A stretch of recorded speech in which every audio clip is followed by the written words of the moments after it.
Yo quiero que abra su Biblia en Efesios 6, versículo 5, por favor. Terminamos hoy el pasaje que cierra nuestra segunda sesión en Efesios, que hemos llamado El Caminar del Cristiano. Y luego Pablo, de haber dado consejos a las familias, él concluye con un comportamiento del creyente en relación, ya no esposas y esposos, padres e hijos, sino en relación al trabajo.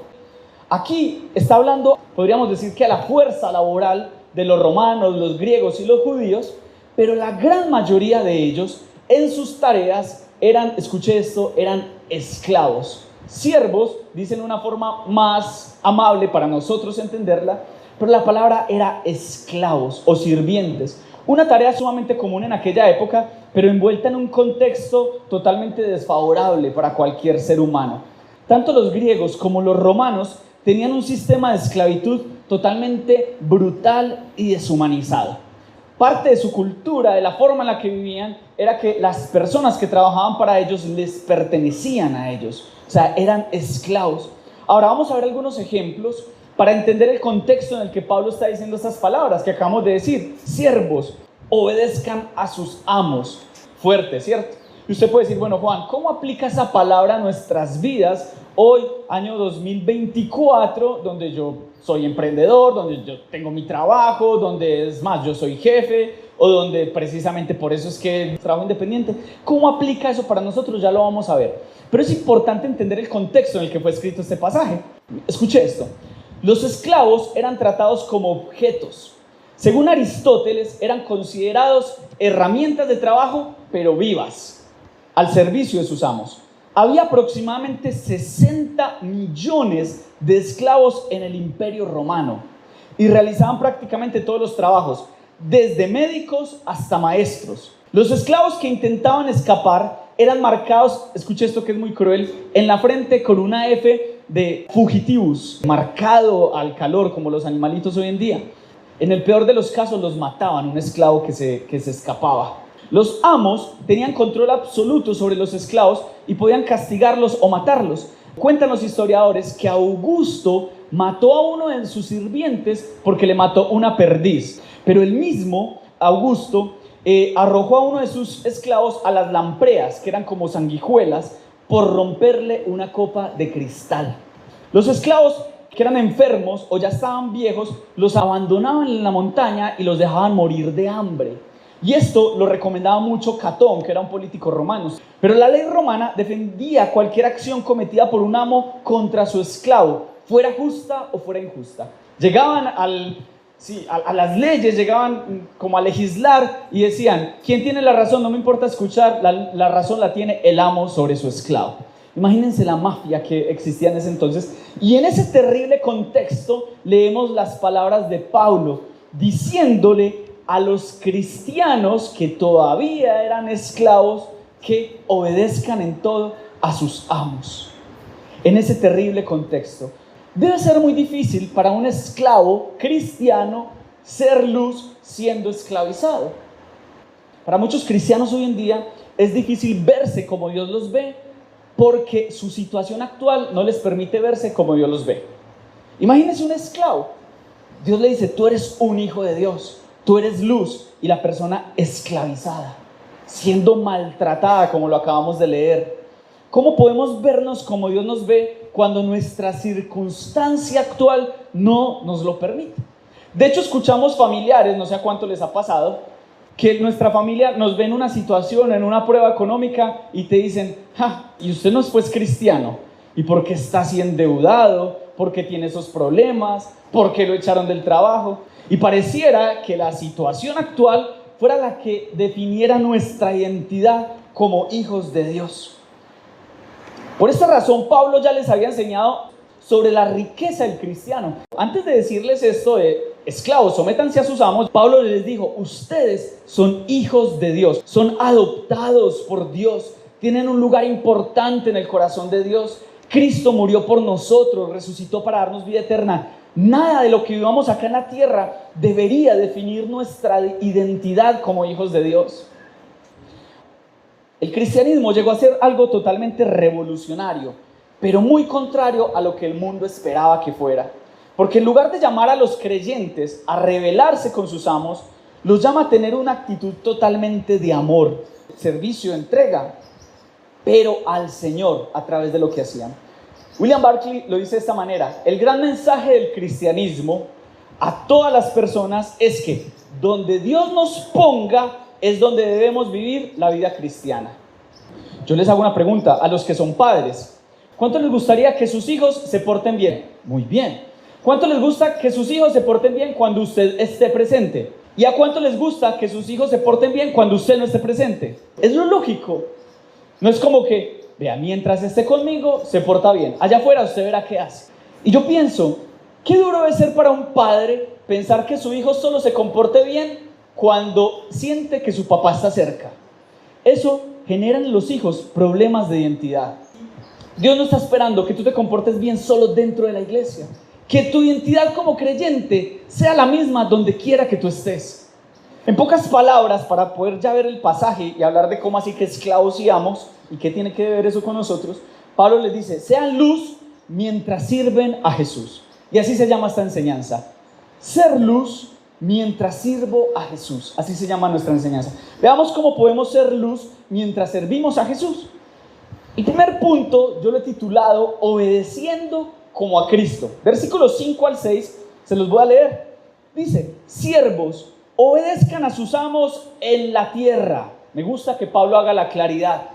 Pero acá en la tierra hay ciertas autoridades, pero le pertenecemos al Señor. Siervos, obedezcan a sus amos en la tierra, con temor y temblor, con la sinceridad de su corazón, como a Cristo. No para ser vistos como los que quieren agradar a los hombres, sino como siervos de Cristo, haciendo de corazón la voluntad de Dios. El primer punto yo le he titulado, y la mejor forma de ser luz mientras sirvo a Jesús, es obedeciendo como a Cristo. Pablo se dirige a los cristianos que ya son esclavos. Es muy teso esas iglesias que han vendido un evangelio, perdónenme lo digo, pero totalmente falso. Falso en el sentido que te dicen: tú vuélvete cristiano y vas a ser próspero de la noche a la mañana. Es como que tú busca a Jesús, vuélvete cristiano, ven a nuestra iglesia y mañana tendrás casa, carro y beca. La Biblia no me enseña eso. La Biblia me enseña que Dios cambia mi estado espiritual y me da un lugar especial en el cielo. Jesús dijo: en la tierra tendréis aflicción, pero no temáis, yo he vencido al mundo. Nos han engañado y nos han dicho que tú te vuelves cristiano y todo cambia. Pero ellos no les cambió su situación, siguieron siendo esclavos, pero ahora hijos de Dios. Él les dice: obedezcan como obedecemos a Cristo. Así no cambie su circunstancia, tú deberías seguir obedeciendo. ¿A quién? A nuestras autoridades. Cualquiera sea la autoridad que Dios te puso, Dios nos llamó a obedecer. La palabra obedecer es una palabra en griego que es hupakuo, que significa oír bajo, escuchar con atención, recibir un comando o una orden. Y uno dice, definitivamente la Biblia es muy clara cuando enseña que el escuchar y el obedecer están íntimamente ligados. Por eso cuando mi hija no me obedece, yo lo primero que le pregunto es, le digo: hija, ¿me escuchaste? Y ella: sí. Y yo: ¿pero entonces por qué no obedece? Y yo creo que Dios nos dice: ¿me escuchaste? Y uno: sí. Y entonces, ¿por qué sigue haciendo eso? Pablo les está diciendo: obedezcan, que es la palabra en griego hupakuo, que es oír bajo. Escuche con atención, porque lo que le van a decir es una instrucción importante. Para los hebreos, la palabra era shema o shama, que significa escuchar. Por eso dice: oye pues Israel. Esa palabra oye es la misma palabra obedece, porque escuchar y obedecer están íntimamente ligados. Tú te puedes ir de acá de la iglesia, pero si tú solo escuchaste, pero no estás dispuesto a obedecer, es como si no hubieras escuchado. Entonces él les dice: con temor y temblor. ¿Cómo obedecemos? Con temor y temblor. La palabra allí es con un profundo respeto. El mismo respeto que le debo tener a Dios es el mismo respeto que le debo tener a mis autoridades. Y ya vamos a desenvolver eso, porque usted puede decir: uy, no, esto de ser cristiano es muy duro. Pero así lo enseña la Biblia. Luego dice: con sinceridad de corazón. O sea, una obediencia real, no falsa. Ya puse el ejemplo. No solo cuando me ven, que de eso ya vamos a hablar. Pero luego dice: como a Cristo. Entonces está totalmente conectado con la primera parte donde dice: con temor y temblor. Porque la única persona a la que yo le debo tener temor y temblor es a Dios. Pero Dios dice: y a tus autoridades. Porque está diciendo, quiero que obedezcas como me obedecerías a mí. Qué tremendo, ¿cierto? Si Dios puso autoridades, que nosotros aprendamos a honrarlas, porque al honrar nuestras autoridades, estamos honrando a Dios. Qué hermoso que desde niños tengamos el concepto, la importancia de la autoridad. Aprender a honrar. Hay muchas personas que solamente obedecen dependiendo a la persona que sea. Entonces Pablo dice, para que solucionemos eso, obedezcan como a Cristo. Porque, escuche esto, cualquier trabajo que realice un cristiano debería ser tan bueno que sea digno de ofrecérselo a Dios. Se lo voy a repetir, eso está muy potente. Cualquier trabajo que realice un cristiano debería ser tan bueno que sea digno de ofrecérselo a Dios. Luego dice Pablo, no para ser vistos o como al ojo humano. No servimos para que otros nos vean o nos elogien. Miren, es muy desgastante tratar de llenar el tanque de complacencia en los demás. Porque honrar una autoridad no significa tratar de llenar o complacer a esa persona. Se trata de hacerlo como para Cristo. Las personas con baja autoestima siempre están buscando hacer todo para que otros los vean. Y viven en una continua comparación para así sentirse mejor. Nosotros no estamos sirviendo a los hombres. No estamos sirviendo para que un hombre llegue y nos dé una palmada en el hombro. Para que nuestro jefe o la autoridad que sea que tengas te diga, ¡hey, qué bien lo hiciste! Escucha esta frase que encontré. Nosotros no servimos al ojo, servimos a la conciencia. Y yo quiero que reflexionemos sobre esta parte para ir al segundo punto. ¿Cómo usas el tiempo de tu trabajo? ¿Cómo te sientes cuando tu trabajo no es reconocido? ¿Te molestas cuando a otros los elogian y a ti no? ¿Sientes que eres más productivo cuando te ven? ¿Usas tiempo y recursos de tu trabajo en cosas que no son propias de tu tarea? ¿Sientes que tú haces más que otros? Eso es un buen test que podríamos hacer. Porque reflexionar sobre esto es donde Pablo está diciendo, no lo hagan para que otros los vean, háganlo para Dios. Y luego vuelve y dice, sino como siervos, pero de Cristo. Miren, en la cultura griega, la meta de los griegos era llegar a tener tanto que no querían trabajar nada con sus manos. En el reino de Dios ocurre todo lo contrario, porque el reino de Dios honra el trabajo que hacemos con nuestras manos. El reino de Dios honra que tú seas una persona esforzada, pero hay un principio y dice, el que no trabaje, que no coma.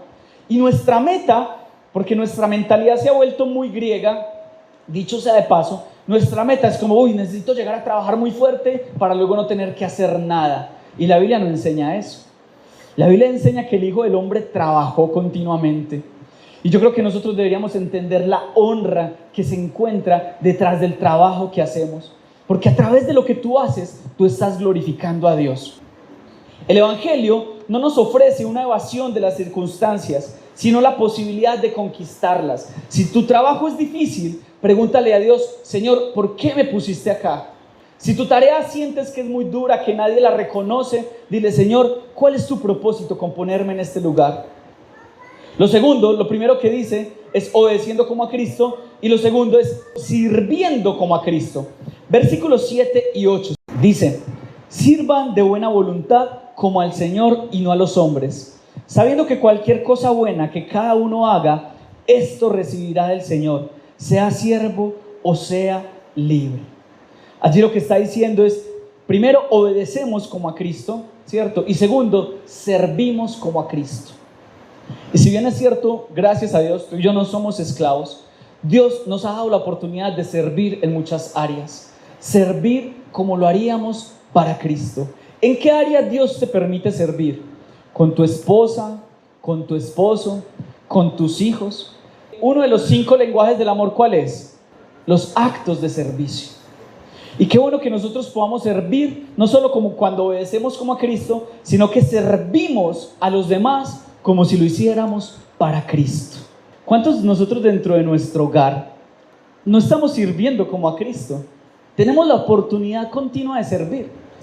Yo me convertí teniendo 16 años. Mi mamá me decía, ojalá usted tuviera la diligencia que tiene en la iglesia, la tuviera en la casa. Y eso me pegó muy fuerte, porque uno sirve muy fácil en otros lugares, pero a veces necesitamos servir. La Biblia dice al prójimo. La palabra prójimo es al próximo, al que esté al lado. ¿Qué puedo hacer por el que está al lado? Pero qué hermoso que nosotros estemos dispuestos a servir a aquellos que de pronto no me lo van a retribuir o no me lo van a reconocer, que nadie se da cuenta en esta época. ¿Saben? Servir como a Cristo es servir sin queja. Miren, yo he visto personas que van y sirven en los hospitales y los mismos enfermos por el mismo dolor le tiran la comida en la cara y esas personas siguen haciéndolo. Por eso el pasaje dice, de buena voluntad, con entusiasmo, con alegría, de buena gana. No tomes tu servicio como una cruz, ni lo lleves como una carga, sino tómalo como algo que viene como parte de Dios, como algo que le agrada a Dios. Miren, yo he aprendido que ningún hombre nos va a motivar lo suficiente para ser tan excelentes en nuestro servicio como lo haría Dios. No lo esperes de nadie, porque nadie va a reconocer tanto tu trabajo como Dios. Entonces, ¿para quién debemos hacerlo? Como para Dios. Marcos 9:35 dice, entonces Jesús se sentó, llamó a los 12 y les dijo, si alguno quiere ser el primero, que sea el último de todos y el servidor de todos. Muy contrario a lo que el mundo nos enseña. Si usted quiere escalar, pase por encima del que sea. Si usted quiere crecer en esta empresa, usted tiene que entender que el vivo vive el bodo. Y nos enseñan eso. Si usted es vendedor, mi hijo, usted tiene que tener malicia. Nos enseñaron en el mundo que tener malicia indígena, que pasar por encima de los demás, que actuar por donde me pueda saltar los procesos, es la mejor forma.